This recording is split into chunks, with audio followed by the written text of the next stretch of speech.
është ndërë nga jeta në mënyrë të parakohshme ish deputeti i Partisë Socialiste Andis Harasani.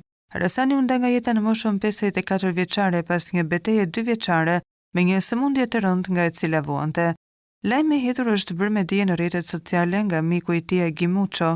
Para pak minutash u njoftova se u nda nga jeta pas një sëmundjeje të rëndë Andis Harasani.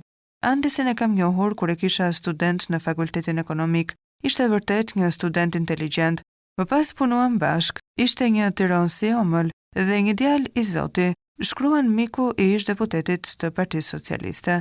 Andis Harasani shërbeu si deputet në 2 mandate, duke u zgjedhur në vitet 2005 dhe 2009.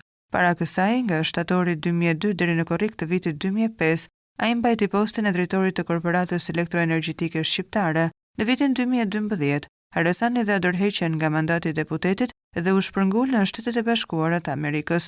Megjithatë, ai mbeti aktiv në jetën publike, duke shprehur kritika të ashpra ndaj Edi Ramës dhe rilindjes nëpërmjet rrjeteve sociale.